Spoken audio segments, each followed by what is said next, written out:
posée à travers l'infiltration que vous menez au sein de manifestations, par exemple pro-palestiniennes, où vous entendez des choses très, très concrètes qui vous alertent. Est-ce que vous vous dites que la France, c'est la patrie d'un exil qui est effrayant aujourd'hui en 2025 ? Oui.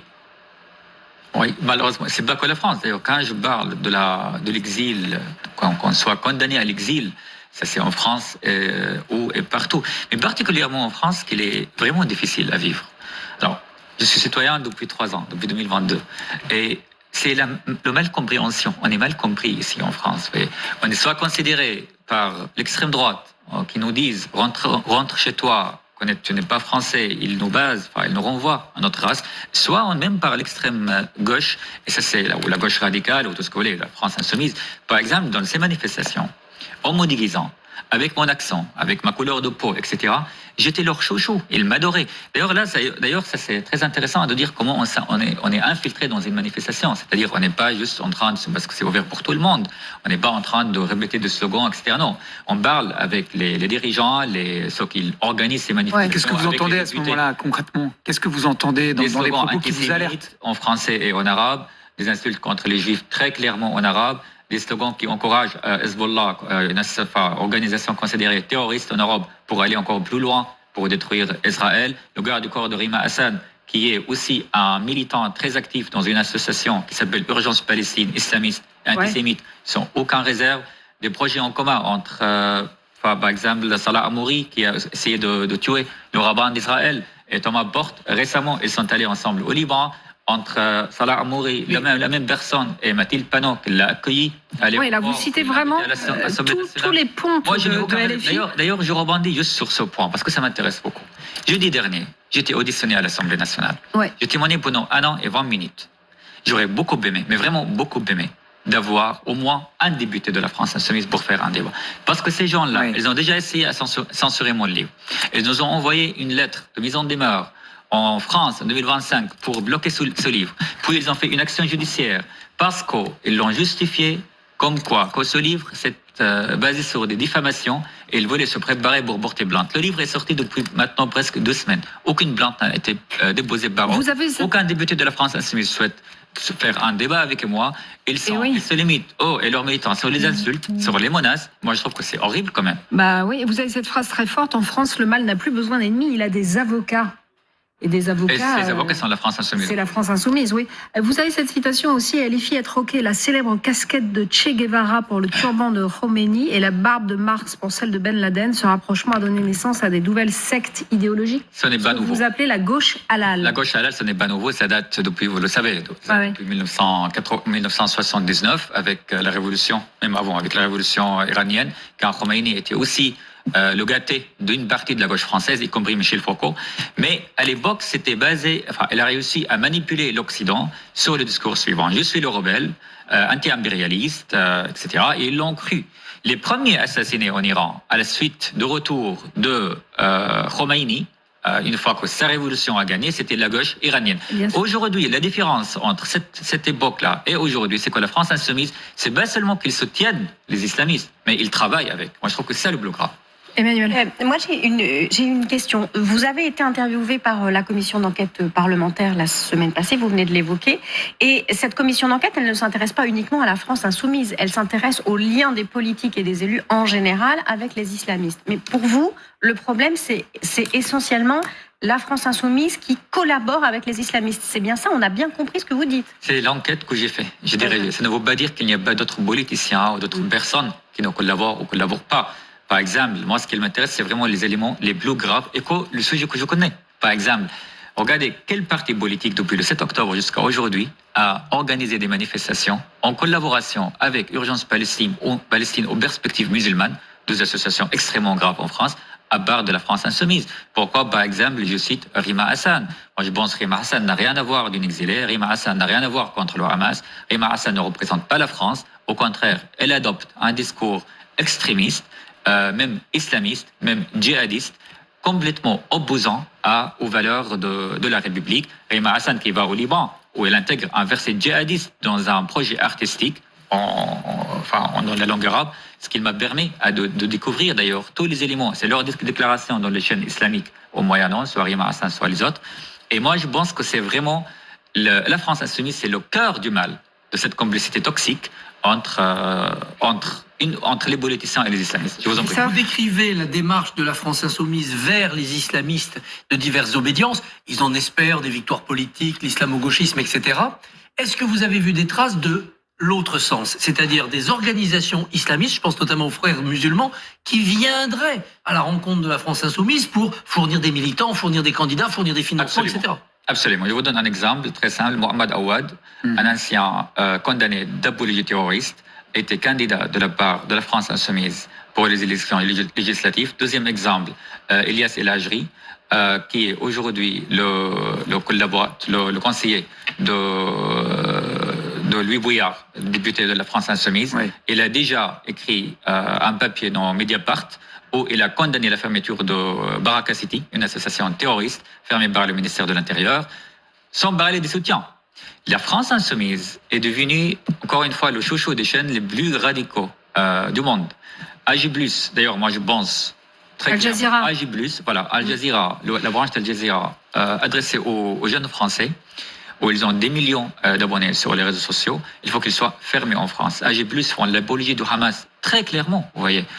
Ils soutiennent les islamistes dans le monde entier très clairement, et ils soutiennent tous les députés de la France insoumise, tout en abordant la France comme un pays arriéré, un pays islamophobe, un pays qu'il faut vraiment détruire. AG+, ou d'autres chaînes, Al-Mayadin, Al-Alam, une chaîne iranienne dans la langue arabe. Al-Mayadin d'ailleurs est soutenu par le régime de Mollah en Iran.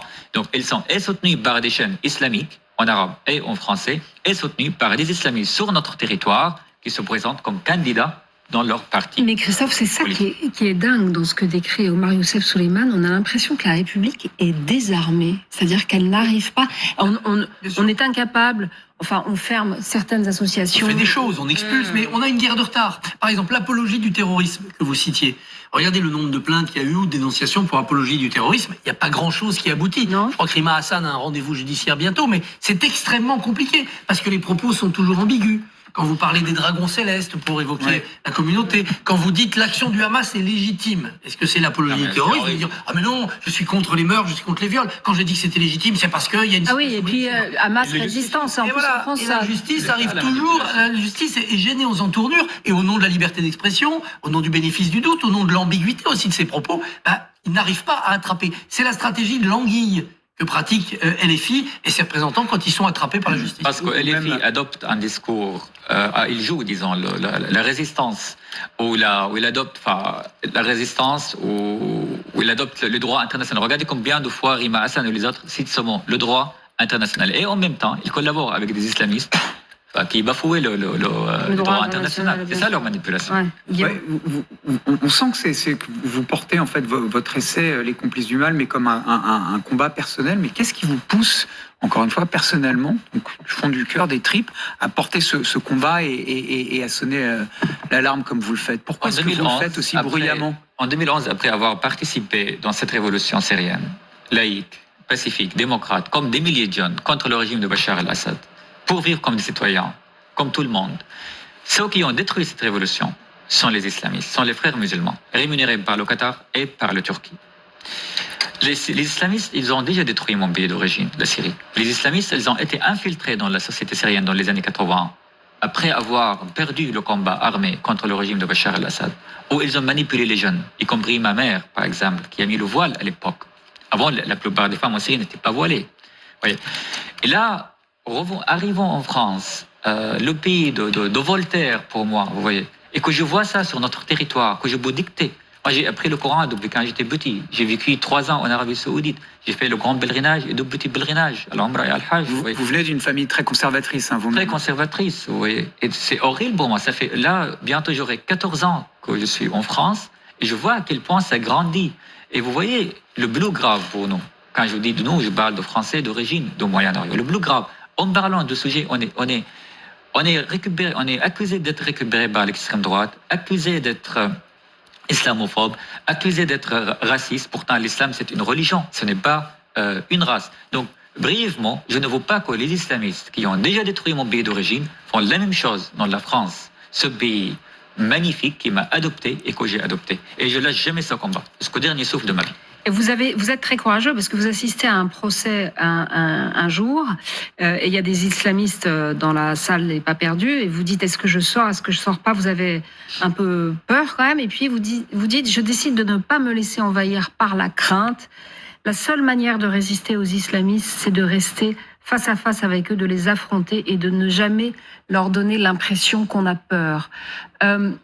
C'est ce que disait, ce face-à-face, ça m'a fait penser à ce que disait Gérard Collomb, Christophe, vous vous souvenez? Oui, ces deux France qui étaient côte à côte et qui sont désormais face à face. Exactement. Alors, il avait une inquiétude lui plus large, sociologique sur cette France, mais il va de soi que la France insoumise, par son travail de propagande électorale, est au cœur de cette motivation. Quand Jean-Luc Mélenchon, il l'a encore fait dans un meeting jeudi soir, fait l'éloge de la France nouvelle, de la nouvelle France, c'est exactement pour s'adresser à cette partie de l'électorat, notamment jeune, où un discours de complaisance avec les revendications de l'islam politique va porter. C'est pas forcément aller faire le djihad, non, c'est la baya, si vous le voulez, on le fera. Bien entendu, vous pourrez porter un burkini. Nous allons lutter contre l'islamophobie, il la voit partout. C'est ça qui permet à Jean-Luc Mélenchon d'aller travailler un nouvel électorat. C'est un terme qui n'a aucun sens, l'islamophobie, Christophe. C'est un terme qui est justement très pratique, parce que dès que quelqu'un critique l'islam politique, un régime à l'étranger ou un imam en France,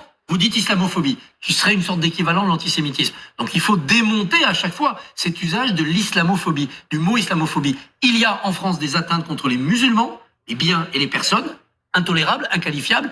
Il n'y a pas d'islamophobie, ni d'État, ni de structure intellectuelle. Mais ce calcul de Jean-Luc Mélenchon, attention, il marche. Il marche très bien. Le score des européennes, 2019-2024, plus 1 million de voix pour LFI. L'effet Rima Hassan, placé en 7e ou 8e position, pour obliger les gens à voter pour elle si on voulait la faire élire. Yannick Jadot avait fait un très bon score. Raphaël Glucksmann n'a fait que vampiriser cet électorat. Il y a eu des vases communicants dans la gauche social-démocrate. Il y a eu un électorat émergent dans la gauche radicale LFI. C'était cette nouvelle France que Jean-Luc Mélenchon avait célébré au soir du deuxième tour des législatives.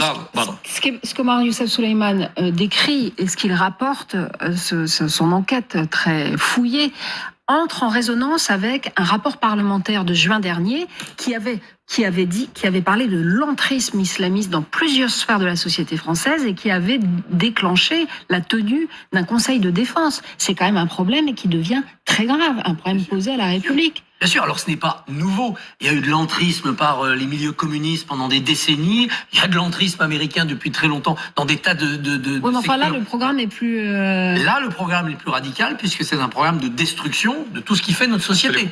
C'est-à-dire la République et ses institutions, mais aussi ce qu'on appelle communément le vivre ensemble. Et oui, il faut pas oublier juste quelques secondes, s'il vous plaît, que cette enquête, parce qu'on est souvent, quand on est accusé d'être islamophobe, etc., rien n'est pire pour les musulmans en France comme les islamistes.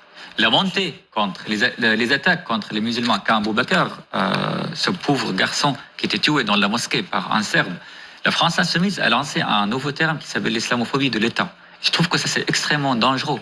L'islamophobie est devenue comme un tabou. Qu'à chaque fois quand on critique les frères musulmans, on est attaqué. Et on est accusé d'être des racistes, d'extrême droite, etc.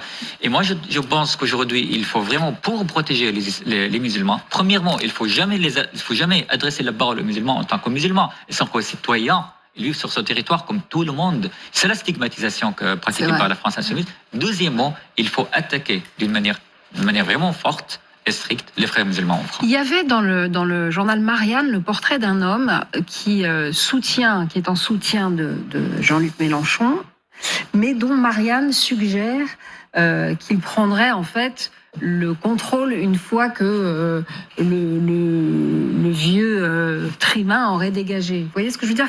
En fait, le LFI est finalement les idiots utiles des islamistes. C'est par cette porte-là qu'ils rentrent en politique en France. Je pense que c'est vraiment réciproque. C'est-à-dire, d'un côté, les islamistes, ils utilisent le LFI comme un cheval de Troie pour arriver à l'Assemblée nationale. Regardez par exemple Ammar al-Asfar. Ammar al-Asfar, l'ancien dirigeant de MF, Musulmans de France, c'est la plus grande association pour les musulmans en France. Il a déclaré en arabe, d'ailleurs ça c'est marrant, quand il parle en arabe, c'est pas comme quand il parle en français. Il a déclaré en arabe, là je cite, ce que je citais d'ailleurs dans le livre, on va arriver à l'Assemblée nationale par des élections, par la politique ou par un coup d'État. Depuis la loi de Macron contre le séparatisme, il répète sans cesse, lui et les autres imams, comme lui, des frères musulmans en France, qu'on est complètement engagé pour la loi de 19.5. Parce que là, ils sont encadrés. Mais on sait très bien qu'ils pratiquent le taqiyya. Le taqiyya, c'est la dissimulation. Ce que d'ailleurs Elias Mzalen a pratiqué pendant le procès qui a eu lieu en 2024, où ils étaient agressés au tribunal. Donc je pense tout simplement, c'est vraiment réciproque. Et finalement, ça va finir très très mal si cela continue. Pourquoi? Parce que ça va être presque le même scénario de l'Iran. Il y aura aussi un affrontement entre les deux. Les filles ne peuvent pas vivre avec les islamistes une fois au pouvoir. Là, il y a un outil. Il y a cet outil qui s'appelle Gaza ou la Palestine. Ils ont un sujet qui leur collabore et aussi l'ambition d'arriver au pouvoir. Regardez le nombre des musulmans qui ont voté pour la France insoumise ces dernières années. Il y a une enquête. C'est vraiment très très grave. Et donc, ils votent pas. D'ailleurs, il y a des nombreux qui ne votent pas pour la France, mais ils votent pour Gaza. Mais finalement, ça va vraiment finir par créer un chaos majeur en France.